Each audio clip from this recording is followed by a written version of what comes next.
یہ ہیلمٹ گولیوں سے بچاتے ہیں اور انہیں ابھی تک کھولا بھی نہیں گیا ہے۔ فی الحال فائر فائٹر الیگزینڈر ساون انہیں اپنے فائر ڈپارٹمنٹ میں اکٹھا کر رہے ہیں جب تک کہ ایک خصوصی سامان بردار طیارے سے انہیں یوکرین نہیں بھیج دیا جاتا۔ ایک فائر فائٹر کی ہیلمٹ بہت بھاری ہوتی ہے اور اس کو آپ پہن کر یہ محسوس کر سکتی ہیں۔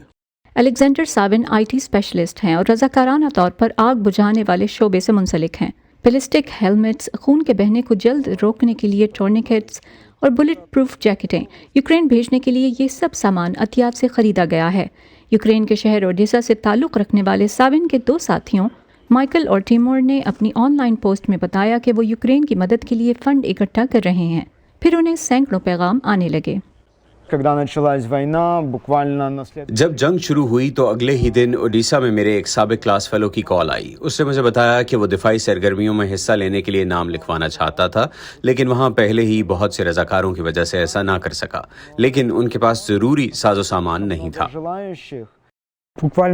صرف 2 دنوں میں ہم نے $15,000 جمع کر لیے، اس لیے ہم نے فیصلہ کیا کہ کچھ عرصے کے لیے عطیات اکٹھے کرنا بند کر کے جمع کیے گئے پیسوں سے ہیلمٹ خرید لیں۔ یہ سامان ملک بھر کی مختلف ریاستوں میں خریدا جا رہا ہے۔ رضاکار سب کچھ نیا خرید رہے ہیں، وہ استعمال شدہ سامان خرید کر یوکرینی فوجیوں کی سلامتی کو داؤ پر نہیں لگانا چاہتے۔ ہمیں امید ہے کہ اس سے یوکرین کی آزادی کے لیے لڑنے والے افراد کے دفاع میں مدد ملے گی، وہ افراد جو اگلے محاذ پر ہیں۔ امریکی فائر فائٹرز یوکرین کے لیے پروفیشنل سامان بھی بھیج رہے ہیں۔ اولیکس اسکیچپوز یوکرین سے ہیں۔ انہیں روس کے قبضے والے علاقوں میں رہنے والے اپنے دوست احباب سے تازہ خبریں ملتی ہیں۔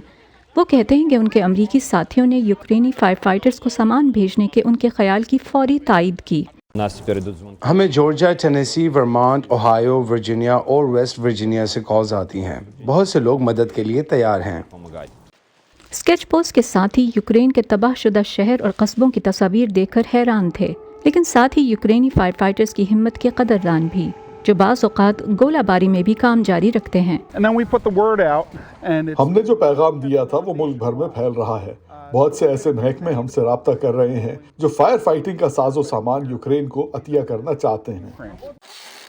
صرف ایک ہی دن میں اس فائر ڈپارٹمنٹ نے 400 سے زیادہ حفاظتی گیئر جمع کیے ہیں، بوٹس سے لے کر اوور آلز اور ہیلمٹ سے لے کر جیکٹس تک۔ نیو یوکرینین ویو نامی فلاحی تنظیم کے رضاکار اس سامان کو ڈبوں میں پیک کرنے میں مدد کر رہے ہیں۔ ہم دلی طور پر یوکرین اور وہاں لڑنے والے ہر فرد کی حمایت کرتے ہیں۔ یہاں ہم جو کچھ کر سکتے ہیں کر رہے ہیں۔ ہم احتجاج میں حصہ لے رہے ہیں، ہم امدادی اشیاء جمع کر رہے ہیں، لیکن اس وقت سب سے بڑا مطالبہ یہ ہے کہ پروازوں پر پابندی عائد کی جائے تاکہ عورتوں اور بچوں کو مرنے سے بچایا جا سکے۔ ایک مقامی اسکول کے بچے بھی مدد کرنا چاہتے ہیں۔ وہ ایک چیریٹی نیلام کے لیے تصویریں بنا رہے ہیں۔ اس میں جمع ہونے والی تمام رقم سے یوکرینی فائر فائٹرز کے لیے حفاظتی ساز و سامان خریدا جائے گا۔ نینا وشنیوا کے ساتھ فائزہ بخاری، وائس آف امریکہ۔